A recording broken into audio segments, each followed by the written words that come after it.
Você piscou e eu já voltei. Como eu disse pra vocês, a alimentação natural é um assunto que super me anima. Então eu queria começar essa parte 2 logo do vídeo, até pra tentar despertar em vocês o interesse e não deixar vocês morrendo de curiosidade, porque é um assunto que realmente rende muita conversa. Então, como eu disse no vídeo passado, se você não viu, começa pela parte 1, senão você pode não entender exatamente do que eu tô conversando. Aqui em casa a gente faz alimentação natural com as meninas, há 2 anos e meio, mais ou menos.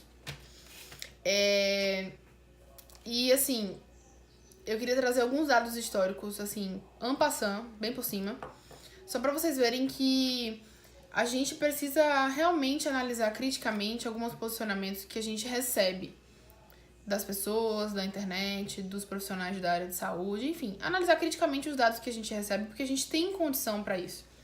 A gente tem informação disponível, a gente tem condição de trocar informações com outras pessoas, com pessoas que principalmente pensam diferente da gente. Então é muito comum, graças a Deus isso tem mudado, mas assim, é muito comum ainda hoje a gente chegar no consultório veterinário com um filhotinho e o veterinário já perguntar qual a ração que ele come, indica a ração XYZ, por isso, por aquilo.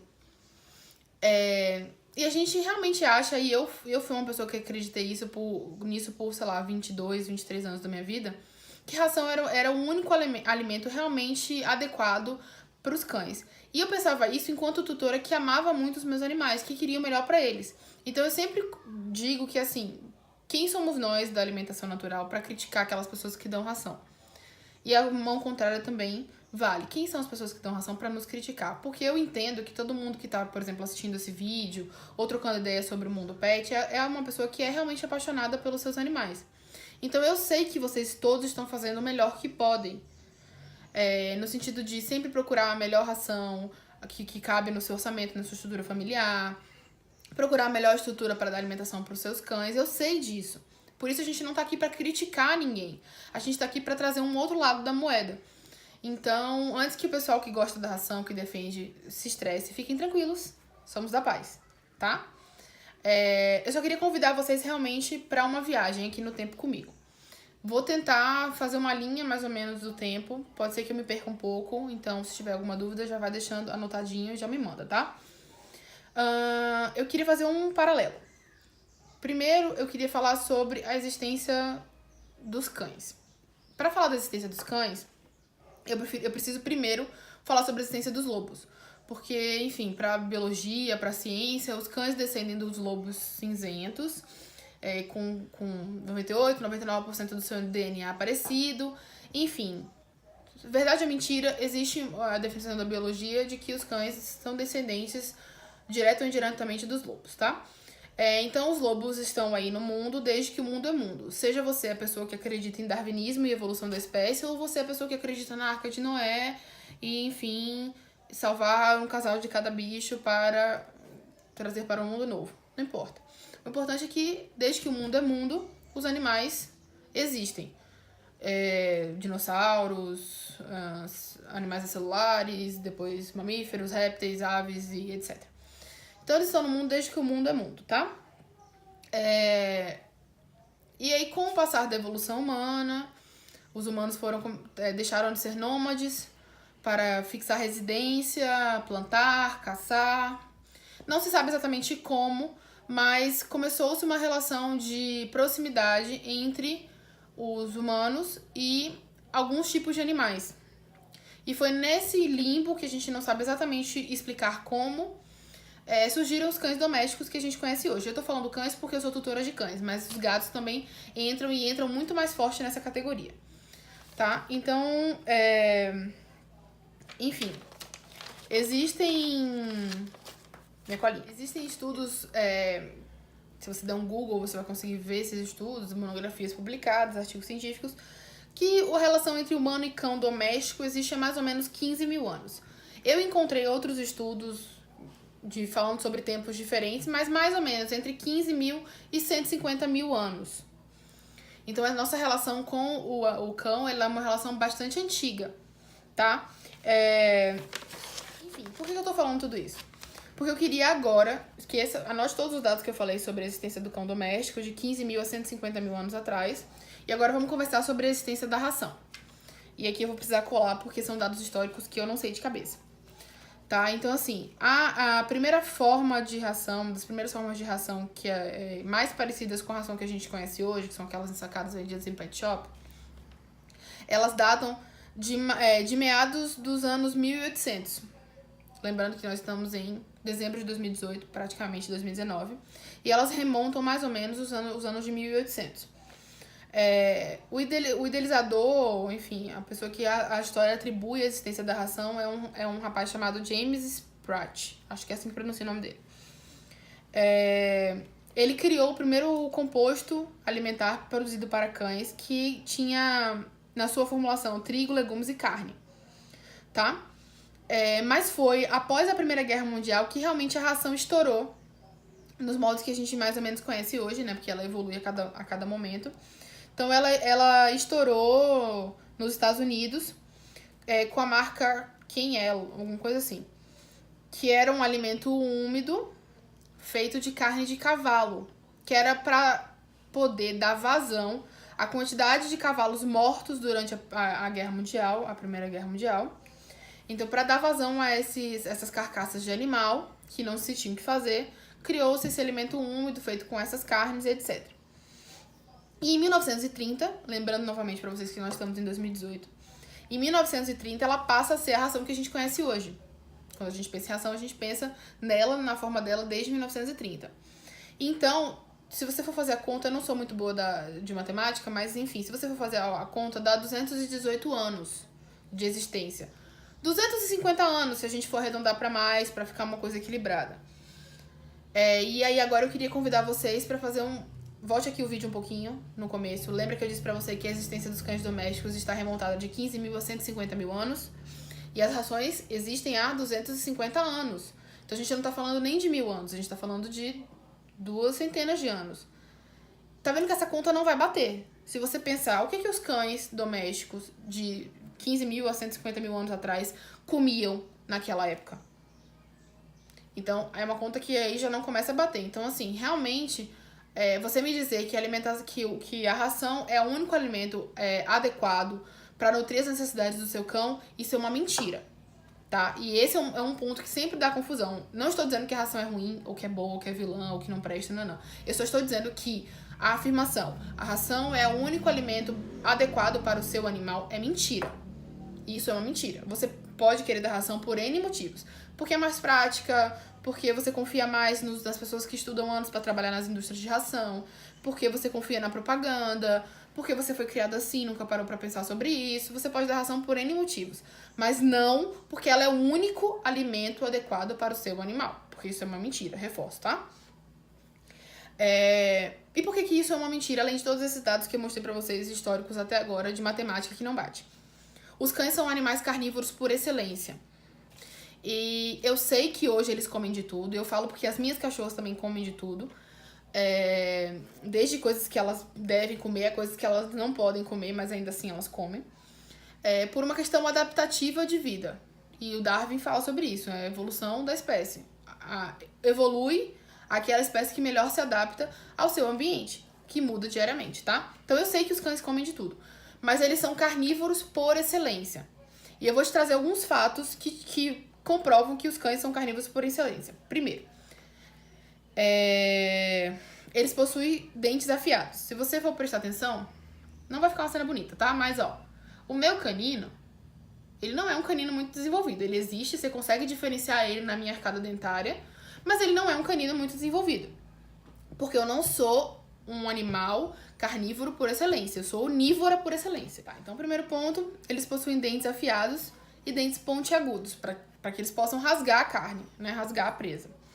Além disso, os cães possuem trato intestinal encurtado.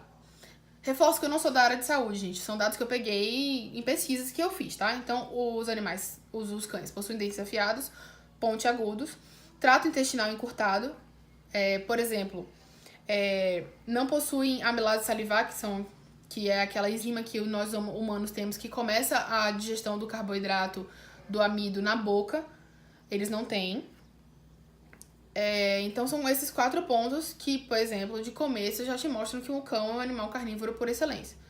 Então, Não sei se vocês conseguem me acompanhar, mas vocês percebem que um animal carnívoro por excelência não pode comer grãos, compostos alimentares que não sejam feitos de carne, porque farinha de carne não é o mesmo que carne.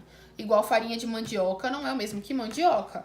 Igual farinha de trigo não é o mesmo que o trigo. Farinha de aveia não é o mesmo que aveia, etc. Porque passou-se por um processo físico de transformação da matéria-prima. Tá? Então, não faz muito sentido que o cão, que é um animal carnívoro, só possa comer compostos alimentícios granulados. Né? Não faz muito sentido. Seria a mesma coisa que dizer que um coelho vai poder se alimentar de uma picanha e que vai ficar tudo bem. Porque não vai ficar tudo bem, tá? Então, são os pontos mais gritantes que eu gostaria de convidar vocês para uma crítica. E nesse momento, eu sei que você já deve estar muito chateado comigo, mas assim, vamos fazer o seguinte, se você não quiser mais me ouvir falar, dá um pause e volta daqui a pouco. Vai relaxar sua cabeça, pensa no que eu conversei com vocês. Veja se não faz sentido. Se não fizer sentido, não tem problema, você pode comentar aqui, a gente conversa, tá tranquilo. Agora que você já pensou, esfriou sua cabeça, você viu que talvez a maluca aqui faça algum sentido na nossa conversa, vamos voltar aqui. Agora que eu já fiz um paralelo entre a existência dos cães, de 15 mil a 150 mil anos, a existência da ração, de 218 a 250 anos, vamos conversar sobre a relação do cão com a comida. Vamos pensar. Antigamente, há 300 anos atrás, quando não existia ração, nenhum composto alimentar, o que os cães comiam antes de serem domesticados? Eles muito provavelmente caçavam, como os lobos, como os leões, como os animais carnívoros de forma geral. Após serem domesticados, eles comiam o quê? Muito provavelmente, diz a história, restos de comida dos seus donos. Então, restos de caça, restos de vegetais, restos de legumes, vegetais e pães, alguns cereais. Comida, embora restos, comida.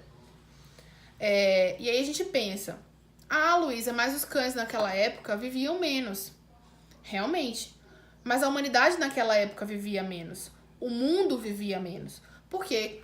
Com a evolução da tecnologia, a questão das práticas sanitárias, a humanidade passou a viver mais. Isso se aplica aos seres que acompanharam os humanos nessa evolução. Então, os cães também passaram a viver mais. Por N motivos. Porque a medicina veterinária evoluiu junto com a medicina humana, porque mais estudos foram sendo feitos, porque o tempo passou e as pessoas evoluem mesmo, tá? Então, de forma geral, a gente vivia menos por N motivos. Porque tinha guerras, porque não tinha a medicina avançada, porque as condições sanitárias não eram boas. A gente vivia menos por N motivos, não só exclusivamente por causa da comida. E da qualidade da comida, da escassez da comida, etc. Então, a comida era um dos fatores que fazia com que nós vivêssemos menos, tá? E aí vocês perguntam, Luísa, mas hoje os cães vivem mais, não é? Conheço amigo do primo que tinha um cachorro que viveu 17, 20, 25 anos, sei lá. Não é? Sim e não. De fato, como eu expliquei, a medicina veterinária tem aumentado, tem avançado muito nesses anos, e a gente tem conseguido tratamento para doenças que antes, por exemplo, não tinham cura, que não tinham tratamento, como, por exemplo, a leishmaniose. Hoje faz-se uma campanha para que a gente trate o animal com leishmaniose e não sacrifique. Antigamente, até pouco tempo atrás, sacrificava-se. Então,